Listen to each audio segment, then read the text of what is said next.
Hello students, आज आपण study करूया थर्मोमेट्री विषयी. So what is thermometry?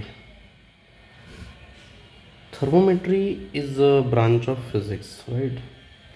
थर्मोमेट्रीमध्ये आपण स्टडी करतो कशाविषयी? About measurement of temperature. Temperature कसं मेजर करायचं, काय प्रिन्सिपल्स यूज केले जातात, कोणत्या कोणत्या स्केल्स आहेत, त्याविषयी आपण थर्मोमीटरमध्ये स्टडी करतो. कोणकोणत्या स्केल्स आहेत म्हणजे टेम्परेचर मेजरमेंट करण्याच्या कोणकोणत्या स्केल्स आहेत, that we study in thermometry. So it is a branch of physics, you can say, है ना. ब्रांच ऑफ फिजिक्स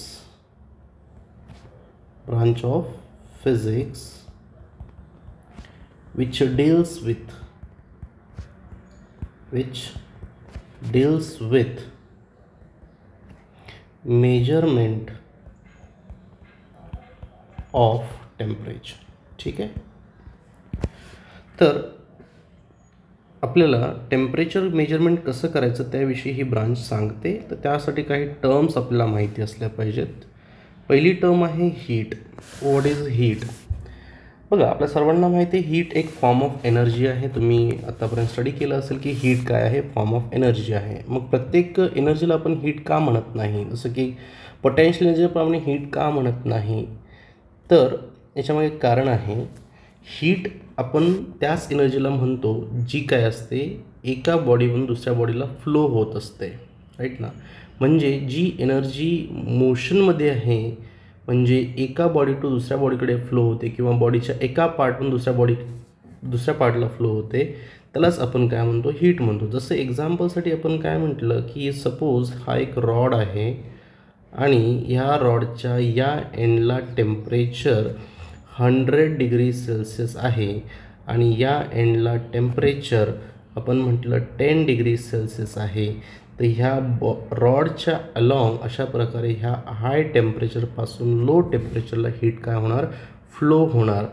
तर एनर्जी फ्लो होणार, त्यालाच आपण काय म्हणतो? हीट म्हणतो. जी काही इकडे एनर्जी फ्लो होते त्यालाच आपण हीट म्हणतो. आपलं जनरल ऑब्झर्वेशन पण असेल बघा, आपण जर सपोज एखादा स्पून घेतला आणि त्याला आपण हॉट पॉटमध्ये ठेवलं किंवा गॅसवर धरलं तर त्याचा एक एंड हॉट होतो. काही वेळानंतर आपण असं बघतो की दुसरा एंड पण हॉट होत आहे, गरम होत आहे. तर मग ही एनर्जी तर फ्लो कशी झाली तर high temperature to low temperature flow होते. जसं आपण हिवाळ्यामध्ये एखाद्या थंड ऑब्जेक्टला टच केला तर आपल्याला फील होतं की ते थंड आहे. याचा अर्थ तिकडून हीट आपल्या बॉडीमध्ये फ्लो होत आहे, राईट ना. सो हीट त्यालाच आपण म्हणतो जेव्हा एका बॉडी टू दुसऱ्या बॉडी ती एनर्जी फ्लो होत असते, राईट. एनर्जीला आपण हीट तेव्हाच म्हणतो जेव्हा ती एक बॉडी टू दुसरी बॉडी किंवा सेम बॉडीच्या एका पार्टपासून दुसऱ्या पार्टला फ्लो होत असतं. जसं मी म्हटलं की ही बॉडी ए बॉडी आहे आणि ही बॉडी बी बॉडी आहे आणि याचं टेम्परेचर मी म्हटलं की लेटस से 40 डिग्री सेल्सिअस आहे आणि याचं टेम्परेचर लेटस से किती आहे? 12 डिग्री सेल्सिअस आहे. तर आपल्याला असं कळतं की हीट जी आहे ती ह्या पार्टकडून या पार्टकडे फ्लो होईल, या बॉडीकडून या बॉडीकडे फ्लो होईल. याचा अर्थ असं होतो का की बी बॉडी ए बॉडीला हीट देत नाही, राईट. थोडंसं या ठिकाणी समजून घ्या की नेट हीट फ्लो होत आहे, राईट ना, राईट. बी बॉडी पण ए बॉडीला हीट देते आणि ए बॉडी पण बी बॉडीला हीट देते. परंतु जी ए बॉडीने हीट दिली, जसं मी म्हटलं की ही बॉडी जी आहे बी बॉडी ही काहीतरी हीट याला देते, राईट. प्रत्येक टेम्परेचरला हे एक्सचेंज ऑफ हीट चालू असतं. लेटस से मी म्हटलं की क्यू बी जी आहे ती बीनं एला दिलेली आहे आणि क्यू ए जी आहे ती एनं बीला दिलेली आहे. तर कोण ग्रेटर असणार? क्यू ए ग्रेटर असणार क्यू बीपेक्षा. तर नेट किती हीट फ्लो झाली तर Q A minus Q B एवढी क्यू नेट फ्लो झालेली आहे. म्हणजे हीट ही फ्लो होते टेम्परेचर डिफरन्सनं, राईट. नेट हीट फ्लो होते टेम्परेचर डिफरन्सनं. परंतु टेम्परेचर डिफरन्स जर 0 असेल, लेटस से आपण जर म्हटलं की ही ए बॉडी आहे आणि ही जी आहे ही बी बॉडी आहे आणि या दोन्हींचं टेम्परेचर मी म्हटलं की किती आहे? 20 डिग्री सेल्सिअस, 20 डिग्री सेल्सिअस. मग आता या ठिकाणी हीट फ्लो होते का नाही होत? तर होते, राईट. जेवढी heat he body a body बीला देईल तेवढीच हीट बी बॉडी पण ए बॉडीला देईल. तर क्यू नेट किती आला, नेट एक्सचेंज किती आहे, तर 0 आहे. राईट. सो आपल्याला काय लक्षात ठेवलं पाहिजे की हीट जी आहे ती एक फॉर्म ऑफ एनर्जी आहे आणि नेट हीट फ्लो तेव्हाच होते जेव्हा there is a temperature difference. So conclusion काय आहे हीटविषयी, तर heat is form of energy in transit. Okay. Heat flows, net heat flows असं म्हणा. आता जनरली मी जर हीट म्हटलं तर याचा अर्थ पण नेटच होतो. नेट हीट किंवा heat flows due to temperature difference, और you can say heat flows till there is temperature difference. Net हीटचा अर्थ नेट आहे, लक्षात ठेवा. ओके. आता याचं जे SI युनिट आहे हीटला कसं मेजर करायचं हे आपण लक्षात ठेवूया. SI युनिट जे आहे हीटला मेजर करण्याचं ते आहे काय, जूल. Right, joule. राईट. याचं CGS युनिट काय आहे, कॅलरी आहे. CGS युनिट काय आहे, कॅलरी आहे. आणि 1 कॅलरी जे आहे ते असतं 4.2 जूलच्या बरोबर. Okay. Right. Now next is temperature. What is temperature? Temperature is degree of, degree म्हणजे काय, किती एक्सटेंडपर्यंत एखादी बॉडी हॉट किंवा कूल आहे त्याला आपण टेम्परेचर म्हणतो. राईट. जसं आपण म्हटलं की एखादी बॉडी खूप हॉट असेल तर आपण काय म्हणतो टेम्परेचर जास्त आहे, आणि एखादी बॉडी जर कूल असेल तर आपण म्हणतो ती खूप कूल आहे, खूप थंड आहे. राईट ना. So temperature is just nothing but degree of hotness और कोल्डनेस, और it is a cause of net heat flow. Cause of heat flow. Heat म्हटलं तर नेट आहे समजून घ्यायचं. ही एक फंडामेंटल क्वांटिटी आहे, फंडामेंटल क्वांटिटी आहे. राईट. याचं SI युनिट जर म्हणताल तर SI युनिट याचं आहे, SI युनिट आहे केल्विन. ओके. बाकीचे पण आहेत, आपण स्टडी करणार आहोत. आणखी या ठिकाणी लक्षात ठेवा काय की सध्या कारण प्रश्नामध्ये मे बी तुम्हाला हळूहळू येईल हे सर्व काही, त्यामुळं आत्ताच सांगतो आहे की जर सपोज आपण हीट दिली, हीट जर एखाद्या बॉडीला दिली, आपण हीट जर दिली म्हणजे आपण जर म्हटलं की heat is given, right, Q म्हणजे हीट गिवन, मग टेम्परेचर त्या बॉडीचं वाढतं. जर फेज चेंज होत नसेल तर no phase change. Phase change म्हणजे काय, तर ती एका फेज म्हणून सॉलिड टू लिक्विड किंवा लिक्विड टू गॅस जायला नाही पाहिजे. जर heat taken out, heat is taken out, temperature काय होणार त्या बॉडीचं, कमी होणार. Again no phase change. Right. So remember these 2 points. Now what is thermal equilibrium. Right. हे इम्पॉर्टंट आहे. थर्मल इक्विलिब्रियम म्हणजे काय की जर सपोज 2 बॉडींचं टेम्परेचर सेम असेल, जसं मी म्हटलं की ही एक A बॉडी आहे आणि ही एक B बॉडी आहे, तर याचं टेम्परेचर आपण म्हटलं की ती 20 डिग्री सेल्सिअस आहे आणि याचं टेम्परेचर पण 20 डिग्री सेल्सिअस आहे, तर यांच्यामध्ये हीट एक्सचेंज होणार नाही. राईट. नेट हीट एक्सचेंज होणार नाही. Again one more point remember, net heat exchange होणार नाही. नेट हीट एक्सचेंज होणार नाही म्हणजे काय की जेवढी हीट यानं याला दिली, राईट, A बॉडीनं, तेवढीच हीट कोणी कोणाला दिली, B बॉडीनं A बॉडीला दिली. So there is no net heat exchange. Right. म्हणून आपण म्हणतो की थर्मल इक्विलिब्रियम अचीव झालेलं आहे या ठिकाणी. सो नेट हीट फ्लो जो आहे तो काय असणार, 0 असणार. टेम्परेचर जर सेम असेल तर if TA is equals to TB, 2 बॉडीचं टेम्परेचर सेम असेल तर नेट हीट एक्सचेंज होत नाही आणि आपण म्हणतो की ह्या 2 बॉडीज कशा आहेत, सेम टेम्परेचरला आहेत. सो जेव्हा 2 बॉडीज एकमेकांसोबत हीट एक्सचेंज करत नाहीत तर याचा अर्थ काय होतो की काही ना काहीतरी एखादी फिजिकल क्वांटिटी असली पाहिजे जी काय आहे त्या दोन्हींसाठी सेम आहे. तर ती क्वांटिटी कोणती आहे, टेम्परेचर आहे. So what is thermal equilibrium? When the bodies are at same temperature, then there will be no heat exchange and it is called as thermal equilibrium. Right. now कधी होतं thermal equilibrium? जेव्हा दोन बॉडीचं temperature काय असतं? Same असतं. त्याला आपण and it is what case of thermal equilibrium. Therefore what you can say, if this is the case, म्हणजे जर दोन बॉडीचं टेम्परेचर सेम असेल, T A and T B नाही, ए अँड बी, या एक्झाम्पलमध्ये A and B are in thermal equilibrium. Okay, now what is zeroth law of thermodynamics? Zeroth law जो आहे याला झिरोथ का म्हणतात? तर झिरोथ म्हणण्याच्या मागे कारण आहे की हा जो लॉ आहे हा फर्स्ट लॉ इन्व्हेंट झाल्यानंतर हा इन्व्हेंट झाला होता किंवा याच्याविषयी डिस्कशन झालं होतं, म्हणून याला झिरोथ लॉ ऑफ थर्मोडायनॅमिक्स म्हणतात. अँड इट इज थर्मल इक्विलिब्रियमशी रिलेटेड आहे.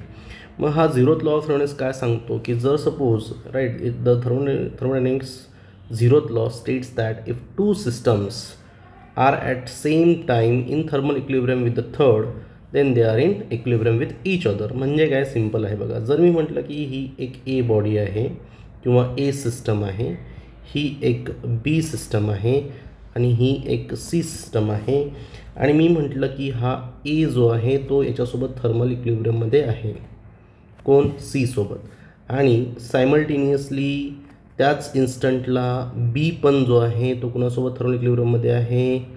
सी सोबत थर्मल इक्विलिब्रियममध्ये आहे. तर आपण काय म्हणणार तर जर ए पण सी सोबत थर्मल इक्विलिब्रियमला आहे, बी पण सी सोबत थर्मल इक्विलिब्रियमला आहे, याचा अर्थ काय होतो की T A is equals to T C, है ना, थर्मल इक्विलिब्रियम आहे म्हटल्यानंतर. अगेन आपण काय म्हणू शकतो, T B is equals to T C. मग याचा अर्थ काय होतो, या दोन्हीवरून काय कळतं की T A is equals to काय आहे? टी बी आहे.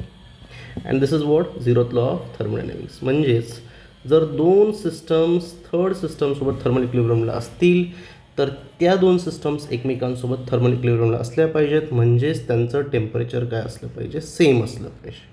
मग हा झिरोथ लॉ ऑफ थर्मोडायनॅमिक्स का इम्पॉर्टंट आहे? तर हा यासाठी इम्पॉर्टंट आहे, इट गिव्ज आयडिया अबाउट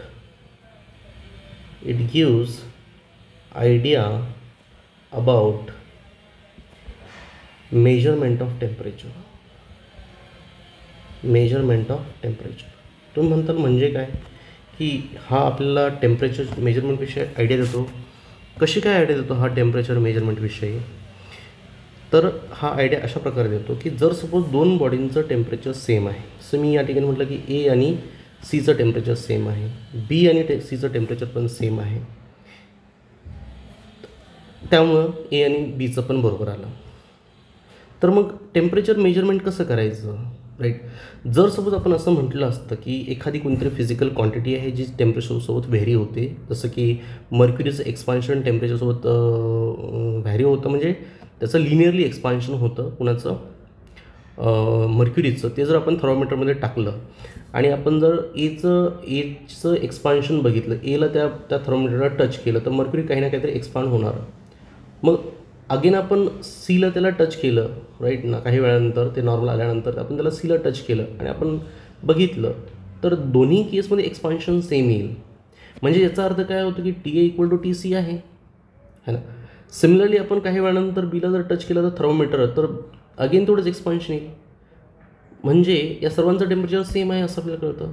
याचा अर्थ काय होतो, सपोज माझ्याकडे एक तिसरी बॉडी असती जी की डी बॉडी आहे, तिचं टेम्परेचर जे डिफरंट राहिलं असतं, तर ती बॉडी जेव्हा ते थर्मोमीटर जेव्हा मी हा डीला टच केलं असतं तेवढं एक्सपान्शन नसतं आलं. याचा अर्थ याचं टेम्परेचर जे आहे, म्हणजे याचं टेम्परेचर जे आहे काहीतरी वेगळं आहे यांच्यापेक्षा.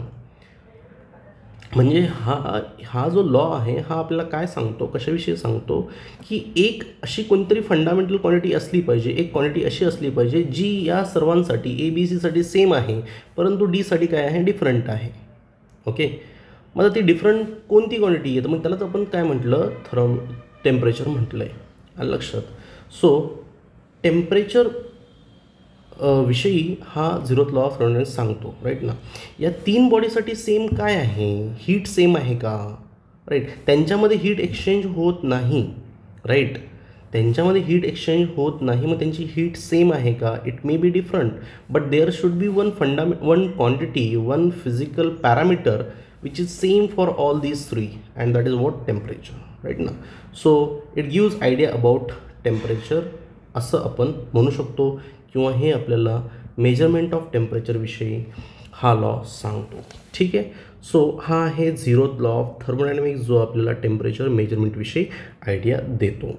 राईट नाव आता आपण टेम्परेचर मेजरमेंटकडे जाऊया.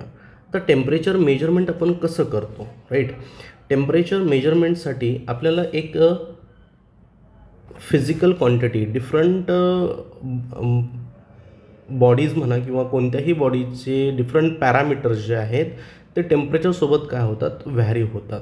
राईट, मग अशा काही प्रॉपर्टीज आहेत डिफरंट मटेरियल्सच्या, जसं की मर्क्युरीचं व्हॉल्यूम एक्सपान्शन हे टेम्परेचरसोबत लिनियरली व्हॅरी होतं.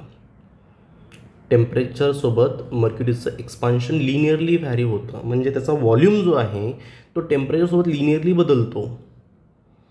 राईट, मग या प्रॉपर्टीचा आपण यूज करू शकतो कशासाठी, टेम्परेचर मेजरमेंटसाठी. आणि जो आपण यूज पण करतो कशामध्ये, लिक्विड इन ग्लास थर्मोमीटरमध्ये, ज्याला आपण मर्क्युरी थर्मोमीटर म्हणतो. राईट, जे डॉक्टर्सकडे असतात ते फॅरनहाइट स्केलवर असतात, ती गोष्ट वेगळी, परंतु त्यामध्ये लिक्विड इन ग्लास आहे, म्हणजेच मर्क्युरी इन दॅट ग्लास आहे. आणि ज्याला आपण बॉडीला एखाद्या टच केलं तर काय होतं, त्या मर्क्युरीचा व्हॉल्यूम चेंज होतो, आणि तो जो व्हॉल्यूममध्ये चेंज आला तोच आपण टेम्परेचर मेजरमेंटसाठी यूज करतो. तो कशा प्रकारे, सपोज एखाद्या बॉडीचं टेम्परेचर जास्त आहे तर एक्सपान्शन जास्त होणार, व्हॉल्यूम जास्त वाढेल, तर ते लाईन जी आहे ती जास्त वरती जाईल. तुम्ही मे बी बघितलं असं थर्मोमीटर.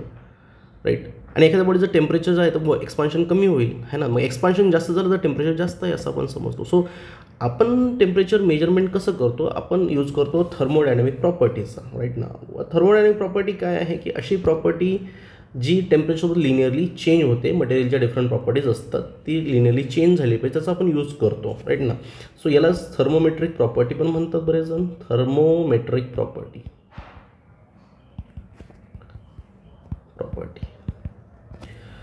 याचा अर्थ काय असते ही thermometric property, it is property or characteristic of a body which changes linearly with temperature. Right, this is called as thermometric property. मग ते एक्झाम्पल्स काय आहेत, जसं की length of liquid in a capillary, जसं मी काय सांगितलं आता तुम्हाला, लिक्विड इन ग्लास थर्मोमीटर मध्ये ही प्रॉपर्टी यूज केली जाते. राईट ना. Pressure of gas at constant volume, आपल्याला माहिती आहे, आपल्याला काय माहिती आहे, PV = nRT माहिती आहे, PV = nRT माहिती आहे. मग आपण जर सपोज प्रेशर कॉन्स्टंट ठेवलं, किंवा या ठिकाणी कॉन्स्टंट व्हॉल्यूम म्हटलं आहे, तर व्हॉल्यूमला जर आपण कॉन्स्टंट ठेवलं तर गिवन मास ऑफ गॅस किंवा गिवन क्वांटिटी ऑफ गॅसचा जो प्रेशर आहे ते काय होणार, टेम्परेचरसोबत लिनियरली चेंज होणार. गिवन मास म्हणजे V आपण कॉन्स्टंट, गिवन मास म्हणजे नंबर ऑफ मोल्स फिक्स आहे, तर प्रेशर डायरेक्टली प्रोपोर्शनल टेम्परेचरसोबत लिनियरली व्हॅरी होणार. सिमिलरली या ठिकाणी जर सपोज आपण प्रेशर कॉन्स्टंट ठेवलं तर volume is directly proportional temperature. Given mass of गॅसचं जर आपण काय केलं, प्रेशर कॉन्स्टंट ठेवलं तर व्हॉल्यूम जो आहे तो टेम्परेचरसोबत लिनियरली चेंज होतो. याचा यूज आपण थर्मोमीटरमध्ये करतो. Similarly resistance of platinum wire हे पण जे आहे ते लिनियरली टेम्परेचरसोबत बदलतं. याचा यूज आपण काय करतो, थर्मोमीटर्स बनवण्यासाठी करतो. मग हे जे प्रॉपर्टीज या ठिकाणी लिहिल्यात 4, ह्या थर्मोमेट्रिक प्रॉपर्टीज आहेत. डिफरंट मटेरियलच्या आपण डिफरंट प्रॉपर्टीज थर्मोमीटर बनवण्यासाठी यूज करू शकतो. कशा प्रकारे यूज करू शकतो, त्यांचं लिनियर व्हेरिएशन आलं पाहिजे, कशासोबत, टेम्परेचरसोबत. जसं आपण या ठिकाणी ग्राफ्स ड्रॉ केलेत बघा, pressure versus temperature of a low density gas, म्हणजे आयडियल गॅससाठी ॲट कॉन्स्टंट व्हॉल्यूम व्हेरिएशन आहे बघा. लिनियरली ग्राफ जो आहे तो व्हॅरी होतो आहे, म्हणजे pressure with respect to temperature linearly vary होतं आहे. टेम्परेचर जर आपण चेंज केलं तर प्रेशर पण व्हॅरी होणार, आणि ज्याचं यूज आपण करू शकतो थर्मोमीटर बनवण्यासाठी. त्याला कॅलिब्रेशन वगैरे करावं लागतं, ते वेगळी गोष्ट आहे, परंतु ह्या प्रॉपर्टी अशा प्रकारे वापरल्या जातात. जसं की pressure versus temperature extrapolation, pressure versus टेम्परेचरचं एक्स्ट्रापोलेशन डिफरंट गॅसेससाठी ते काय आहे, आपण ग्राफ प्लॉट केले आता आणि आपण बघितलं त्यांना, त्याला सपोज T=0 to 100 किंवा पुढचं आपण हे बघितलं, त्यांचं प्रेशर व्हेरिएशन बघितलं आणि त्यालाच आपण एक्स्ट्रापोलेट केलं 0 केल्विनपर्यंत. ॲक्च्युली 0 केल्विन हे लोवेस्ट पॉसिबल टेम्परेचर आहे. तर आपल्याला असं दिसतं की सर्व गॅसेस जे ते एकाच पॉईंटला मीट होतात, म्हणजे सर्वांचं प्रेशर हे 0 होणार कोणत्या टेम्परेचरला, 0 केल्विनला. ठीक आहे. So this is what thermometric properties. आता पुढे टेम्परेचर स्केल्स आहेत. आजच्यासाठी सफिशियंट आहे. उद्या आपण किंवा नेक्स्ट व्हिडिओमध्ये आपण टेम्परेचर स्केल्सविषयी स्टडी करूया. Okay, thank you.